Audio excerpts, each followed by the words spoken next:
Se ve. Ya lo estamos viendo. Ya lo están viendo. Bueno, esperen que pongo en pantalla grande. ¿Me avisan el sonido está bien? ¿Me escuchan todo bien? Todo perfecto. Perfecto. Yo tiendo a hablar medio fuerte, espero no aturdirlos. Ustedes me avisan y bajo. No, está bien, está bien.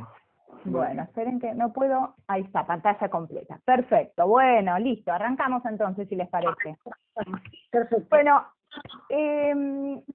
bienvenidos a todos. Llegamos a la última clase de esta cursada de genética, después de 16 semanas de clase, en las cuales abordamos desde la genética molecular, pasando por la genética más clásica, la genética mendeliana y la parte de división celular. También profundizando en la parte de ligamiento de genes y mapeo de genes. Luego abordamos la parte de genética molecular y genética poblacional y genética cuantitativa. Y entonces ahora nos parece interesante dar un cierre a esta cursada para que desde nuestro lugar se lleven una idea, se lleven un concepto de qué son los organismos transgénicos, cómo se obtienen, y un poco pensar y reflexionar entre todos de manera crítica cuáles son los riesgos y beneficios reales que conlleva el uso de cultivos transgénicos. Por supuesto, siempre con una mirada desde el lado agronómico, como futuros ingenieros agrónomos, ingenieras e ingenieros agrónomos y forestales. Entonces ahí, bueno, vamos a ir por paso a lo largo de esta clase, viendo cómo se obtienen, cuáles son esos ejemplos. No podemos dejar primero de hablar qué es la tecnología del ADN recombinante y cuáles son los usos en las producciones agrícolas. Entonces, primero, para empezar, por supuesto, vamos a definir qué es un organismo transgénico, también llamado organismo genéticamente modificado. A ver, ¿ustedes tienen algún concepto que traen de algún lado, de otras materias, de lo que han escuchado? Bueno, claro, sí, un organismo entonces transgénico es un organismo al cual en su genoma se le ha incorporado un segmento, un fragmento de ADN de otro organismo. A eso se lo llama transgén.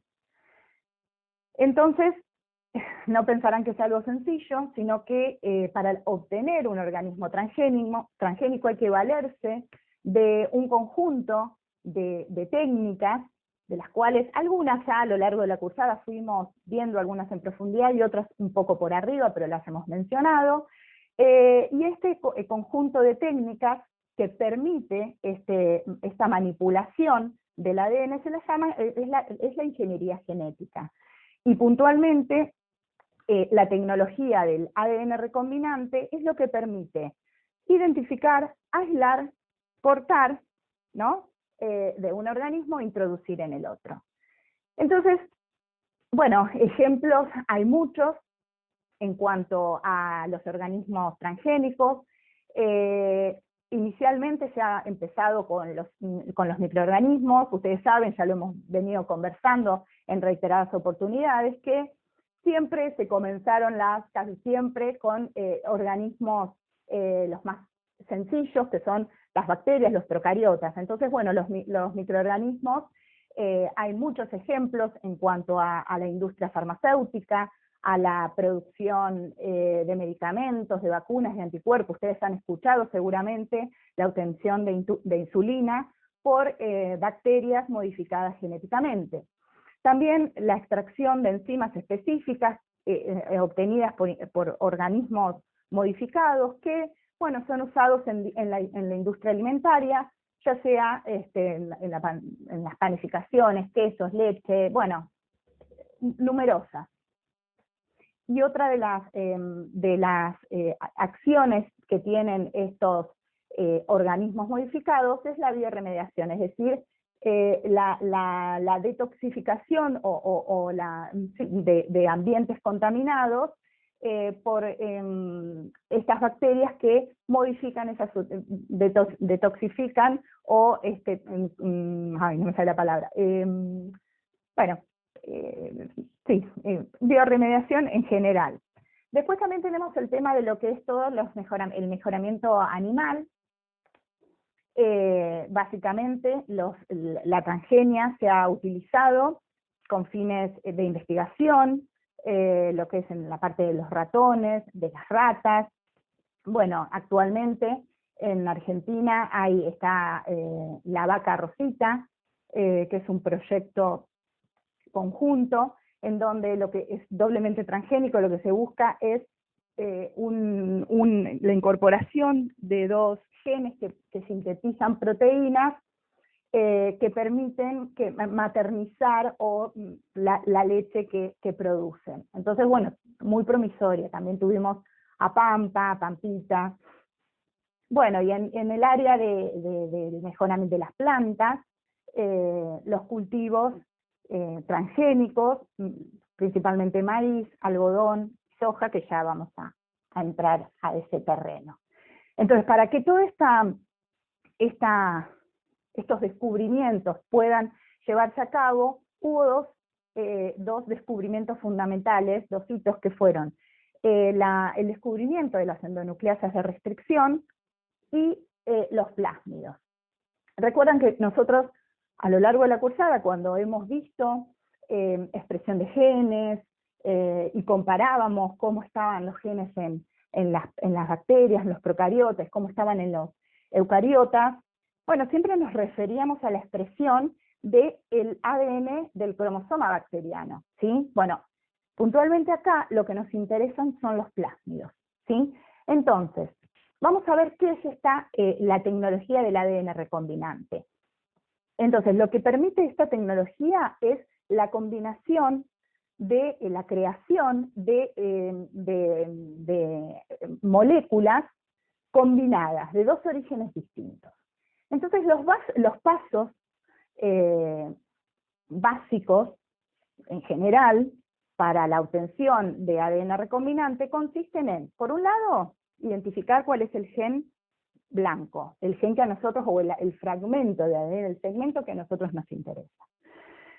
Purificarlo, obtenerlo. ¿Cómo? Con una enzima de restricción. Y ahora vemos qué es eso. Por el otro lado, bueno, utilizar un vector, también cortarlo y poder ponerlos juntos y que se puedan unir.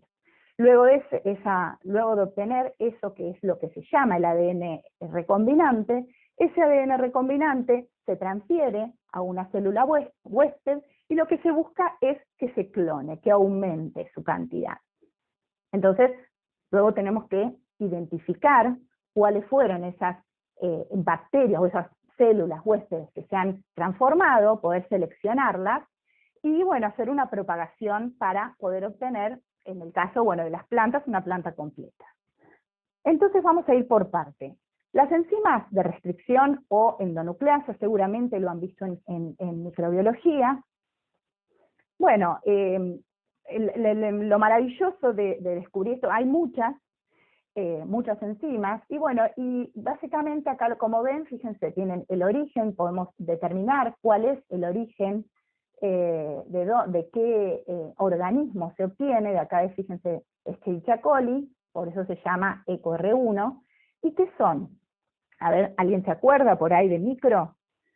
Claro, entonces las enzimas de restricción son endonucleasas, que tiene la bacteria naturalmente, que lo utiliza como un mecanismo de defensa para degradar o atacar ADN extraño, por ejemplo de virus.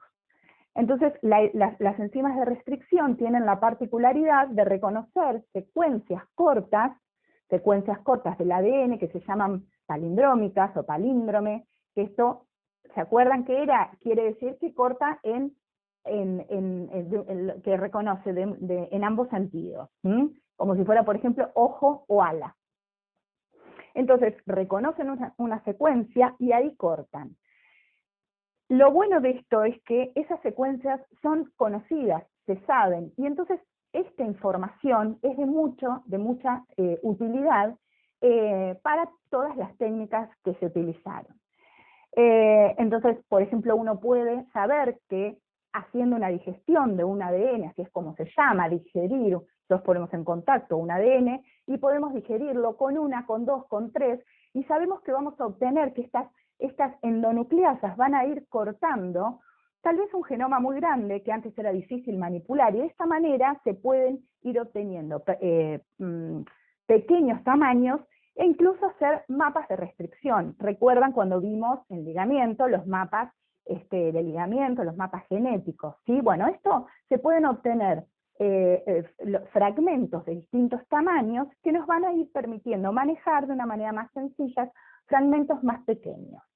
Entonces, por otro lado, como mencionamos anteriormente, están los vectores de clonación, ¿no? Los vectores de clonación son moléculas que se utilizan para transportar ADN. En el caso que estamos hablando puntualmente es el fragmento blanco, el fragmento que a nosotros nos interesa trasladar a la célula huésped.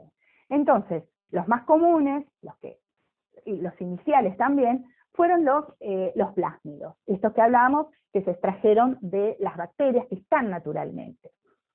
Los plásmidos tienen que tener ciertas características para que puedan servir en esta tecnología del ADN recombinante. Bueno, por un lado, tienen que tener un origen de replicación, como vemos acá, que es lo que permite que estos plásmidos se autorrepliquen, que es una de las características fundamentales que tienen que tener, que se repliquen por sí mismos. Por otro lado, como ven acá, tienen que ser de tamaño pequeño. A ver, ¿por qué? También. Tienen que tener tamaño pequeño y permitir la mayor cantidad del espacio para trasladar los insertos. Por otro lado, tienen que tener genes marcadores, como vemos acá, que pueden ser genes marcadores, generalmente son genes de resistencia, que son naturales en los plásmidos y los usan las bacterias para poder defenderse. En este caso vemos que tiene el gen de la ampicilina, podría tener también el de la tetraciclina u otro, y también, en este caso, que ya lo vamos a profundizar, tiene el gen LAC-Z, que es un gen también marcador, pero que permite identificación no por resistencia, sino por color. Otro de los elementos claves que tiene que tener un plásmido para que pueda funcionar correctamente es, fíjense acá, un sitio de policlonado. Naturalmente los plásmidos originales tienen sitios de restricción, es decir, sitios en donde la enzima va a ir a reconocer y va a ir a cortar. Pero como estos plásmidos se diseñan a la manera, al modo de que son necesarios, estos son insumos que se compran, se pueden diseñar en los laboratorios. ¿Recuerdan cuando hablamos de la replicación in vitro, cuando hablábamos que ustedes tuvieron que hacer un ejemplo de diseñar los primers a través de un fragmento de ADN, y que decíamos que esto se compra, uno lo puede comprar, lo mismo que la Taq polimerasa. Son insumos muy comunes que se compran y que se utilizan en los laboratorios de ingeniería molecular. Entonces, bueno, esto también, los plásmidos uno puede diseñarlos o puede directamente comprarlos. Y entonces la ventaja que tiene estos sitios, sitios de clonación múltiple o polilinker, es que tienen agregado distintos, en el ADN, todos los sitios de restricción. Y eso permite, bueno, manipular distintas enzimas en función también de el ADN blanco que nosotros queremos cortar, porque tiene que ser cortado con la misma enzima. Entonces, así como está el plásmido, hay otros vectores de clonación que provienen, por ejemplo, de los virus. El bacteriófago lambda, fíjense acá, tiene un sector en el centro que puede ser cortado y reemplazado por el ADN blanco, el inserto. Después hay otro tipo, también vienen los cósmidos, que son vectores híbridos. ¿Por qué? Porque tienen el cromosoma lambda y está combinado con los plásmidos. ¿Y por qué van surgiendo nuevos? Bueno, según las necesidades, pero básicamente uno de los detalles puntuales es la cantidad del inserto, el tamaño del inserto que pueden trasladar. Entonces, por ejemplo, un plásmido puede trasladar fragmentos más pequeños. Entonces, bueno, fueron buscando las maneras con los bacteriófagos de la capacidad de un fragmento de 20 kilobases, por ejemplo, los cósmidos muchos más, y los cromosomas artificiales bacterianos también. Entonces, bueno, también otra de las cuestiones importantes que tiene que los plásmidos, al ser cerrados, es más fácil en cuanto al traslado y al ingreso de estos vectores al interior de la célula huésped que se quiere infectar. Entonces, bueno, el ADN recombinante, ¿cómo es que se obtiene? Ya hablamos de las bondades que tienen los vectores, las enzimas de restricción. Bueno, entonces fíjense con este esquema muy claro que nosotros tenemos un fragmento de ADN que a nosotros nos interesa. Bueno, lo cortamos con enzimas de restricción, hacemos lo mismo con el plásmido y lo ponemos en contacto en un medio con ligasa, que es la enzima, ¿se acuerdan? Ya la hemos visto. La ligasa busca unir ambos fragmentos, y entonces el paso que sigue es introducirlo en las células huésped y luego tratar de seleccionar a las bacterias que realmente lo incorporaron o no. Entonces, para poder ingresar estos plásmidos recombinantes, ese ADN recombinante, las bacterias tienen que estar receptivas, ¿sí? Entonces, bueno, hay distintos métodos que se utilizan en los laboratorios para poder preparar a las bacterias, para dejarlas competentes, como se llama, para poder estar receptivas y captar el ADN recombinante. Entonces, generalmente se basan en métodos químicos, en métodos físicos, en los cuales, bueno, se dejan en suspensión, en contacto, por ejemplo, con cloruro de sodio, y luego se les da un shock a muy baja temperatura. Otra de las técnicas es darles un shock eléctrico, lo que se llama electroporación, y una vez que logramos se logra tener esas bacterias competentes, incluso se pueden guardar, mantener y ir sacando en el momento que se necesite utilizar. Entonces, la idea de tener las bacterias competentes por un lado y el vector por el otro, bueno, luego lo que se busca es hacer esta transformación, la transformación, es decir, que ingrese el vector a la célula huésped.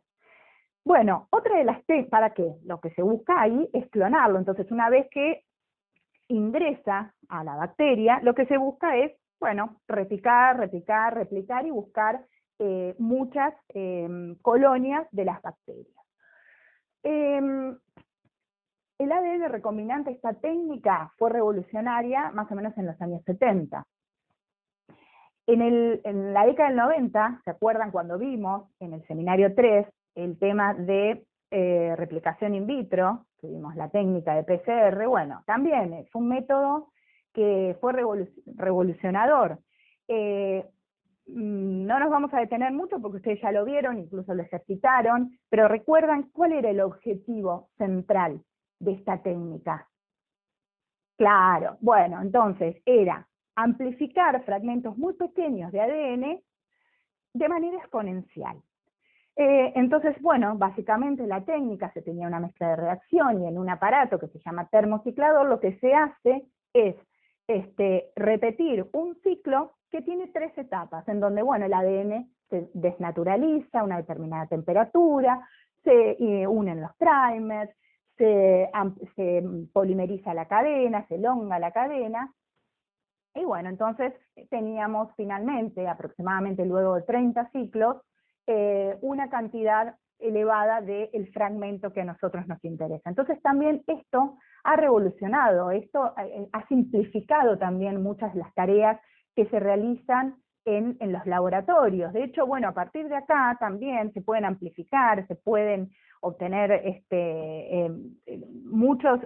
guardar las fracciones de los genes, de los fragmentos de los alelos, de los fragmentos del ADN, de una manera muy sencilla. Y después se acuerdan también que hemos visto que la técnica que acompañaba a la PCR, bueno, era la electroforesis para poder visualizar los fragmentos obtenidos, o el éxito o fracaso de la técnica.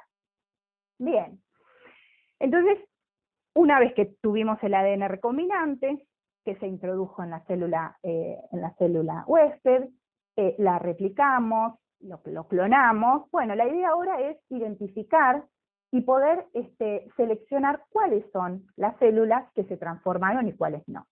Entonces, para esto vamos a ver dos técnicas.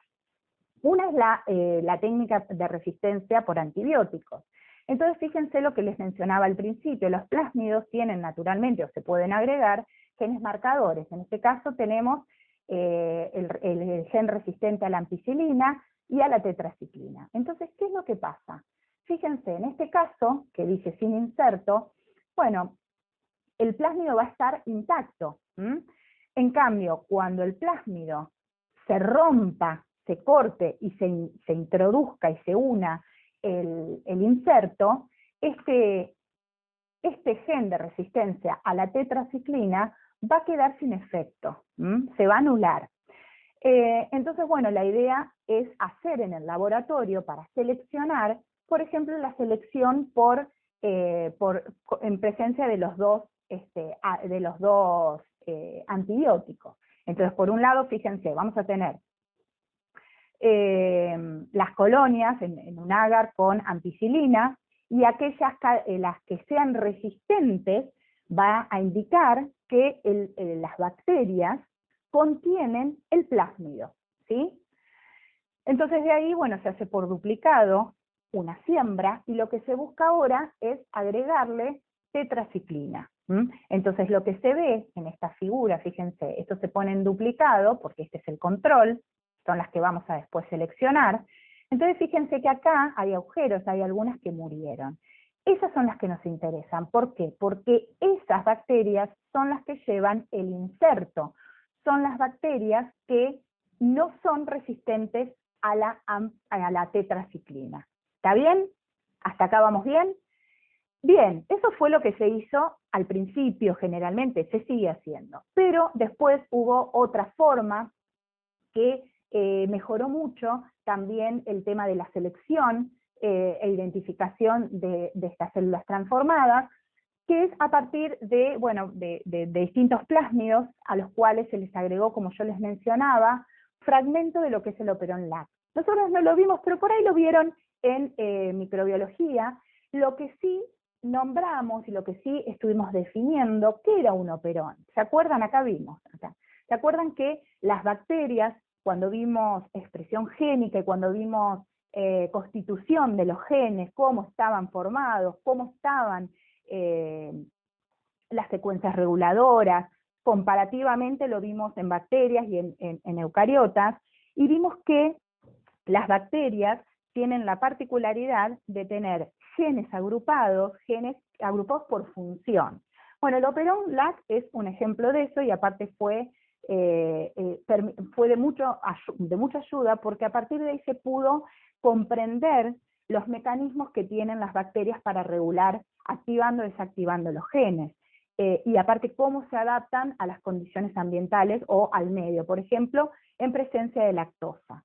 Entonces la idea es que estas bacterias en presencia de lactosa activan su sitio regulador, y entonces ahí se puede producir la transcripción. Fíjense, acá está la región reguladora, y en tándem están los tres genes que participan, los tres, en la utilización de la lactosa en el medio de cultivo. Entonces fíjense que lo que hace es transcribir un ARN policistrónico, que también esto era una diferencia, lo mencionamos, recuerdan cuando hablábamos de eucariotas, cómo eran esos ARN mensajeros, qué les ocurría luego a esos ARN mensajeros, a diferencia de las bacterias. Y bueno, y lo que vemos acá son el producto, la síntesis, las proteínas que forman. Entonces, bueno, ¿a qué viene todo esto? Se logró en un plásmido incorporar el operón LAC, o parte del operón LAC, del gen LAC y las zonas reguladoras. ¿Para qué? Ahí mismo fíjense que también está diseñado el sitio de clonación múltiple. Entonces la idea es que cuando se inserta el inserto en esa zona de policlonado, ¿sí?, el gen LAC queda desactivado y entonces no se va a producir la síntesis de beta-galactosidasa, que es la enzima que se expresa a partir del gen LAC-Z. Entonces, ¿cuál es la ventaja de este método? Bueno, que se puede, en una misma caja de Petri, se puede utilizar, no se usa la lactosa, sino que se usa un análogo, que es el IPTG, es un compuesto que no va a ser utilizado por las bacterias como sustrato, pero sí va a activar el gen, de la beta-galactosidasa. Entonces, una vez que activa el gen, esta beta-galactosidasa va a ir a descomponer otra sustancia que también es muy fácil de poner en el medio, que es el XGAL, que es un cromógeno. Entonces libera un producto que es de color azul. Entonces esto se da en el crecimiento de las bacterias. Se puede usar estos dos compuestos juntos con el agar, y entonces lo que a nosotros nos determina es que si hay presencia de color azul, quiere decir que el gen LAC-Z va a estar activo, la beta-galactosidasa se va a estar sintetizando, va a estar descomponiendo el cromógeno, y el cromógeno va a dar el color azul. Y entonces, por el otro lado, vamos a tener las colonias blancas, que es lo que a nosotros nos interesa, son nuestras bacterias transformadas, es decir, quiere decir que desactivó el gen y se pudo incorporar el inserto de interés. Bueno, ahora vamos a ver un poco cómo es la aplicación de la transformación génica en lo que es la parte de mejoramiento vegetal. Bueno, la técnica en sí es bastante sencilla, es bastante similar a lo que venimos describiendo, y los objetivos de las plantas transgénicas son similares a los objetivos que podemos llegar a tener para cualquier planteo de mejoramiento que se pueda querer, ya sean plantas resistentes a estrés, biótico, abiótico, mejorar alguna característica agronómica, alguna característica de rendimiento. Entonces, básicamente, lo que se hace, bueno, también es tener un gen marcador, un gen de importancia, el gen que a nosotros nos interesa, el inserto, el transgen, poder incorporarlo, obtener también a la planta de interés, después lograr que esa planta se regenere, luego se hace todo una parte de testeo, de mejoramiento y de comercialización, hasta que finalmente se obtiene el cultivo transgénico. Entonces, para poder transformar cuando estamos trabajando con células huéspedes vegetales, bueno, se utilizan prácticamente dos métodos. Se han probado los métodos directos y los métodos indirectos. El método directo es el que vemos acá, fíjense, se llama el método de biobalística o micropartículas, que es por disparo, que lo que se busca es obtener partículas de oro o tuxteno que están recubiertas por el ADN recombinante, y entonces de esa manera se dispara buscando que penetre en las plantas. Esto se puede hacer con una planta entera, se puede hacer en un cultivo in vitro, se puede hacer teniendo un callo, por ejemplo. Y hay otras técnicas, como podemos ver acá, algunas de las que ya vimos, que es la transformación, qué es lo que pasa cuando están los virus, acá están, bueno, el cañón es la micropartícula, y los métodos indirectos son los métodos con Agrobacterium tumefaciens, que es lo que de esta manera se obtienen los transgénicos de la soja. Entonces, bueno, ¿en qué consiste esta transformación indirecta? Bueno, naturalmente esta bacteria, que es una bacteria gram positiva que vive en el suelo, tiene la capacidad de infectar las raíces de las plantas y producir un crecimiento desmedido que se llama tumor o agallas. Aparte, esta bacteria tiene la característica de poder incorporarse al ADN de la planta, del vegetal. Entonces, esto es una gran ventaja que fue tomado para poder intentar y lograr trasladar el gen, el inserto, en el genoma del vegetal. Entonces, para eso se diseñó, se mejoró lo que es el plásmido TI, que es el plásmido que naturalmente tienen estas bacterias, estas Agrobacterium, bueno, sacándole las partes que no servían, por ejemplo, las partes de estas que generaban, o que generan la galla, entonces eso se puede prescindir. Sin embargo, hay que dejar sí los genes que permiten, que le permiten infectar a la planta. Entonces, bueno, fíjense, lo mismo, tienen que tener genes marcadores, y tiene que tener un origen para que pueda replicarse naturalmente, y acá creo que lo puse, ahí está, fíjense en las zonas de que se saca en la parte del ADN, del tDNA, ahí puede eliminarse, y ahí es donde se puede introducir el inserto de interés. Entonces, básicamente, la técnica en general, como lo veníamos viendo, por un lado dijimos que era por Agrobacterium, otro lado, por otro lado, bombardeo partículas.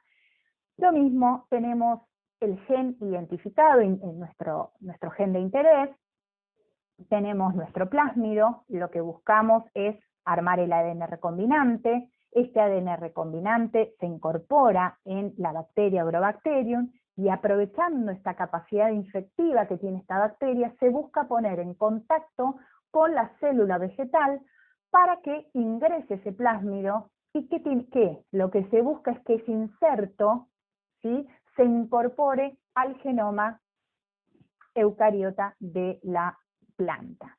Entonces, luego lo que se busca es tratar de identificar cuáles son esas células que lo incorporaron y regenerar una nueva planta.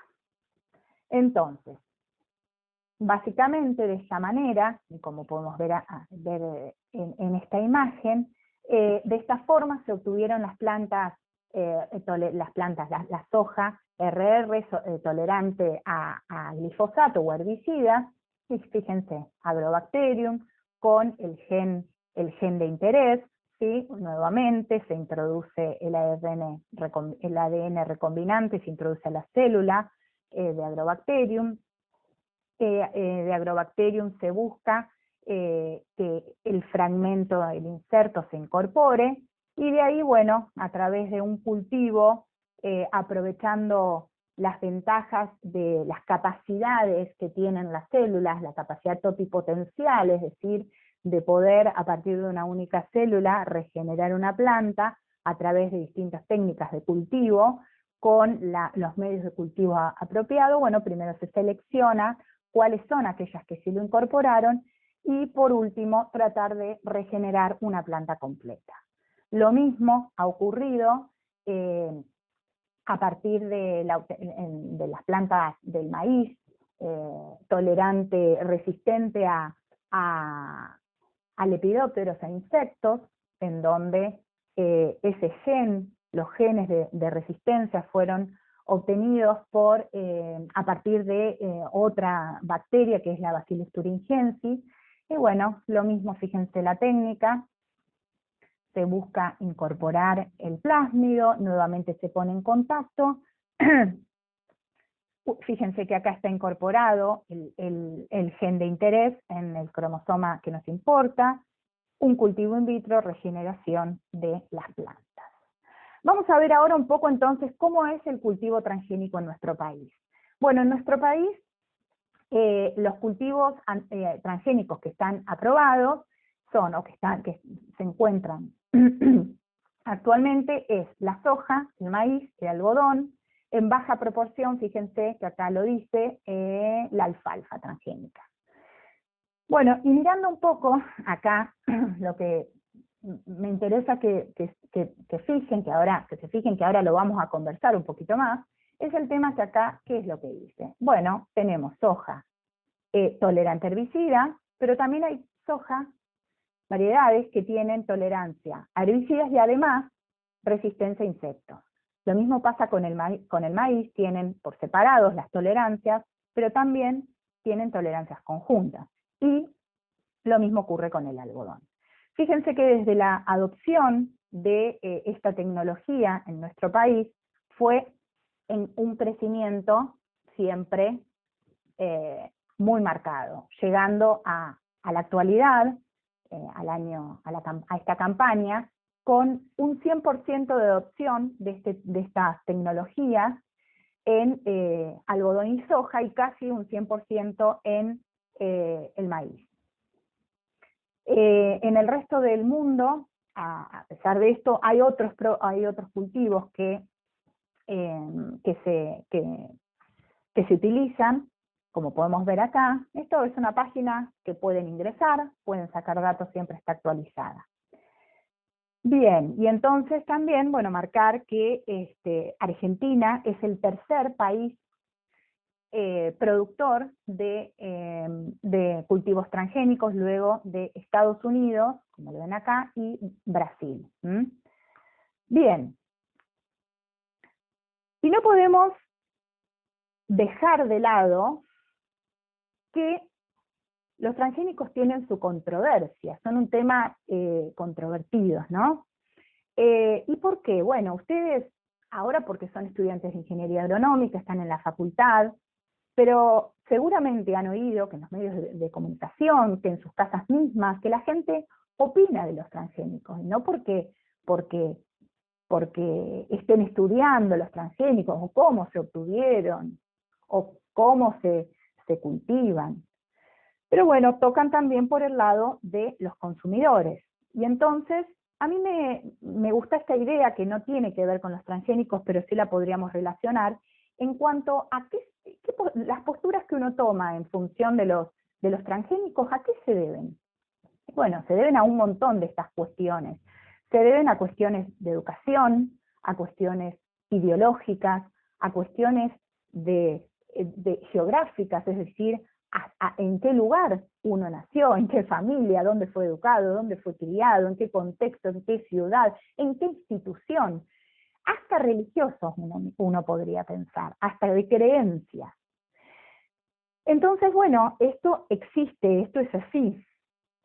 Esta controversia y estas opiniones del transgénico sí, transgénico no, existen. Y ustedes como futuros ingenieros agrónomos e ingenieras agrónomas tienen que conocer esto y tienen que basarse en el conocimiento, en la información, para poder actuar como profesionales de una manera criteriosa. Entonces, si nosotros nos vamos para un lado, vamos a tener grupos que están totalmente en contra del uso de los transgénicos, y vamos a tener grupos que están totalmente a favor. Entonces cada uno de ellos, como casi todo en la vida, tienen argumentos para un lado y para el otro. En cuanto a esta página, ArgenBio, bueno, da muestra y cuenta que los cultivos transgénicos son seguros, son igual de seguros que los convencionales, que los cultivos convencionales, que no hay antecedentes de problemas de salud en personas, en seres humanos, que se hayan alimentado con cultivos transgénicos a diferencia de otros, que nutricionalmente son iguales también, que bueno, que permiten la sustentabilidad del ambiente, bueno, todas cuestiones que son a favor. Y por el otro lado tenemos organismos como es el caso de Greenpeace, en donde, bueno, plantean que comemos veneno, que se contamina todo, que no sabemos cuáles son los riesgos a futuro. Entonces, un poco la idea de plantear y de que pensemos estos temas es que ustedes van a tener que saber, o que tienen que saber que como toda tecnología, cada tecnología necesita ser acompañada por estrategias de manejo.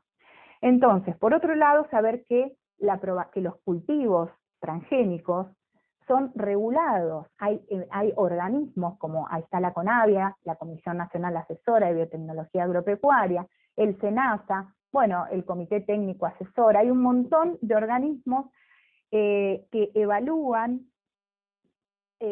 evalúan desde momentos experimentales hasta todo el proceso, antes de que pueda llegar a ser salido para su comercialización. Me gustaría que ingresen, es muy sencillo, entren en la página, pueden ver, esto lo copié ayer, está actualizado, entonces fíjense acá, se manda una solicitud, se pide autorización y bueno, empieza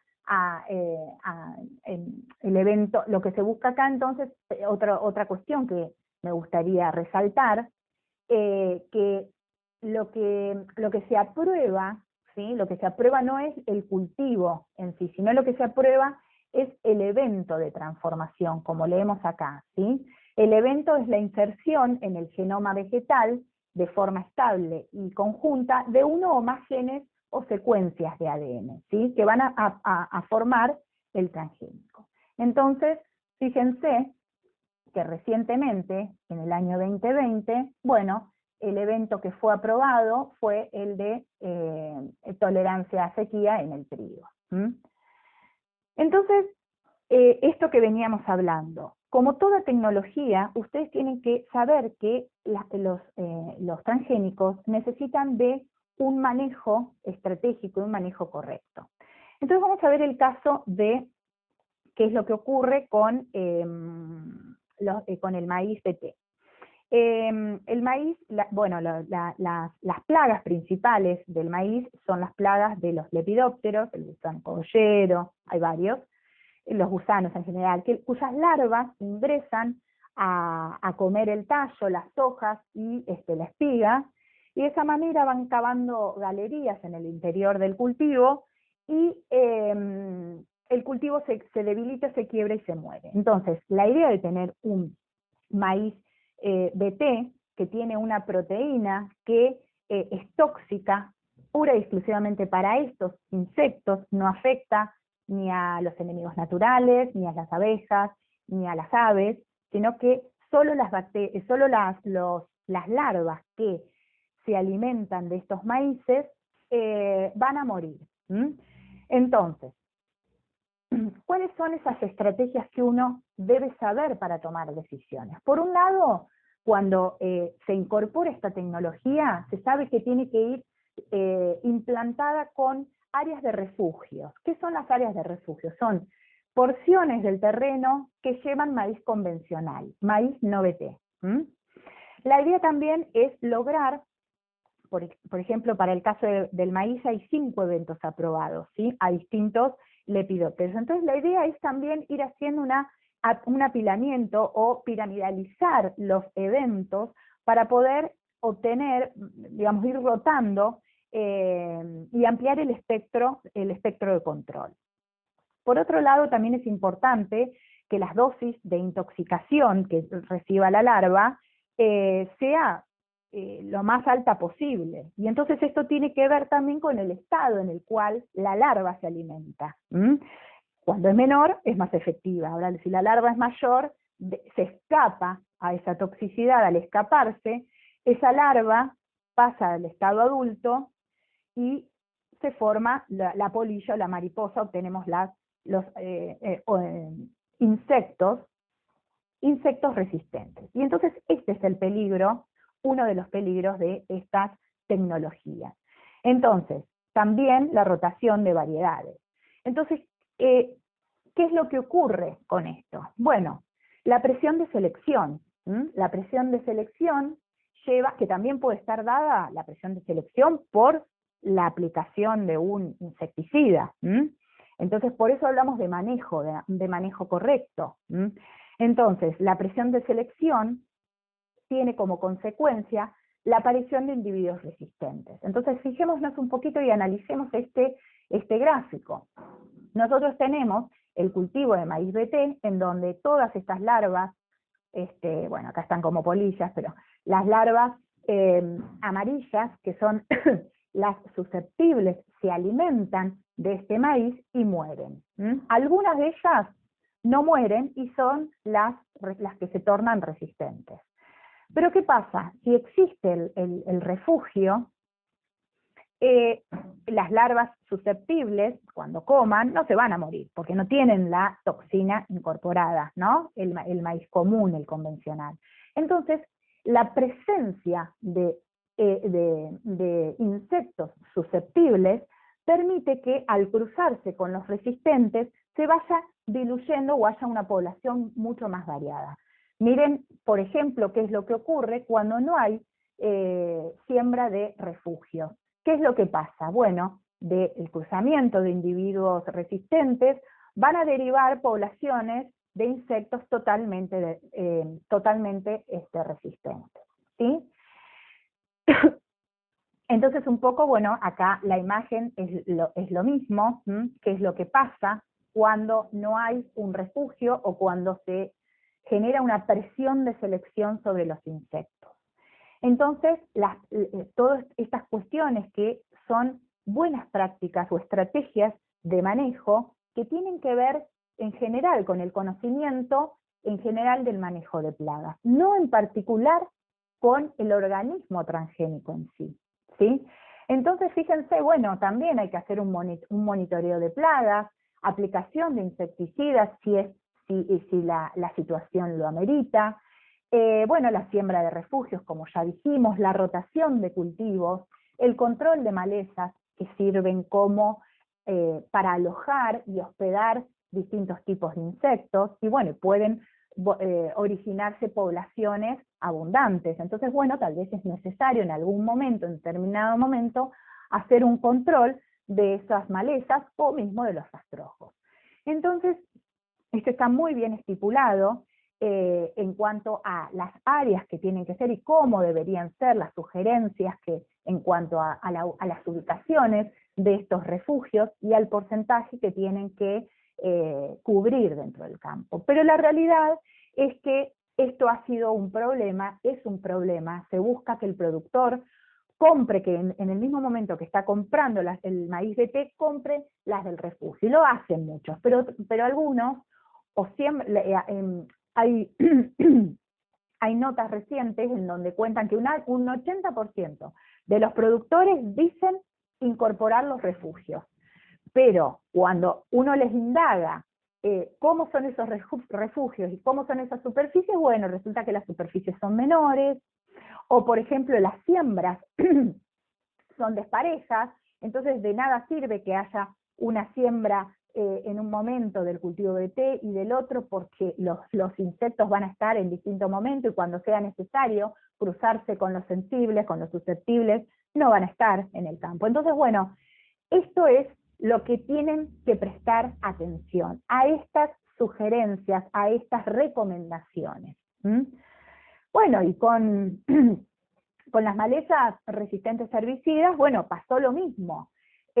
Ustedes seguramente ya han escuchado que en el caso de la soja, que es tolerante al glifosato y que vino como una tecnología interesante para, digamos, concentrar en un único insecticida, que es el glifosato, bueno, disminuir las aplicaciones, porque anteriormente también había generalmente siempre hay como un abuso en el uso de agroquímicos, y sabemos que esto lleva a la degradación, a la contaminación del suelo, del agua. Entonces, bueno, la soja que tiene incorporado la resistencia, una enzima que permite resistir a las aplicaciones de glifosato y sobrevivir. En cambio, las plantas, las otras plantas, como pueden ser las malezas, que lo que se busca es controlar las malezas, no tienen incorporado esa característica, entonces al ser susceptibles mueren. Esa es la idea, ese es el origen. Sin embargo, bueno, la aparición de malezas resistentes, como podemos ver acá, fíjense, la aparición del Oleum, esto es un campo tratado con glifosato y miren lo que es el sorgo. Bueno, entonces esto es una preocupación, es una preocupación, pero que también conlleva al manejo, ¿no? Al manejo cuando, digamos, lo que se observa también es que los productores muchas veces lo que hacen es, cuando aparecen estas malezas resistentes, aumentan las aplicaciones de del glifosato, y entonces por supuesto eso va a llevar a un exceso y a una contaminación. O lo que ocurre muchas veces también es la subutilización o la mala utilización de las dosis recomendadas por un ahorro en los costos, ¿no? Después, bueno, en cuanto a la tecnología en sí, estas preocupaciones, pero que es por eso es necesario que los cultivos, esta tecnología, sea manejada criteriosamente, ¿sí? También con un monitoreo de plantas, cuando uno identifica manchones en el campo, bueno, ir eliminarlos, ir retirarlos, controlarlos con otros herbicidas, y hacer un manejo integrado de malezas.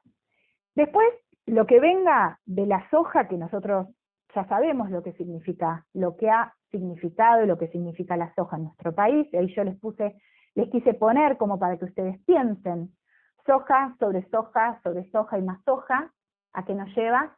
A un monocultivo. Pero bueno, el monocultivo, ¿ahí qué pasa? No estamos aplicando el ABC de la agronomía, que el ABC de la agronomía es hacer rotación de cultivos, ¿sí? ¿Para qué? Para proteger nuestro suelo principalmente. Después, la incorporación de esta tecnología ha llevado a un agronegocio, sí, eso también es verdad, y que, bueno, por ahí hasta socialmente ha cambiado la forma de producir, en donde lo vieron como un negocio, donde por ahí sembrar soja sobre soja sobre soja, arrendar un campo, personas que ni siquiera eran productores y que lo único que eran inversores. Pero entonces, lo que me gustaría que les quede claro, que entonces el monocultivo es un problema de los transgénicos, o todo lo que ha derivado el mal uso de la soja, ¿es un problema en sí de la tecnología? Bueno, esto es lo que me gustaría que ahora, cuando terminen, podamos ir debatiendo y reflexionando. Lo más novedoso, y como para ir ya cerrando, que quería comentarles es, bueno, la incorporación del trigo transgénico, la aprobación de este trigo, que es, que ha habido una campaña incluso por las redes sociales, a mí me ha llegado, por ejemplo, lo he visto, esta imagen muy impresionante, y bueno, acá una vez más se pone de manifiesto lo que venimos hablando, ¿sí? Las posturas a favor y en contra, sobre la incorporación de una tecnología. Y para cerrar, y solamente hacer una mención, comentarles, si de controversia hablamos, comentarles que hay una técnica que es la edición génica, que es una técnica que se llama CRISPR-Cas, que también viene a revolucionar la genética.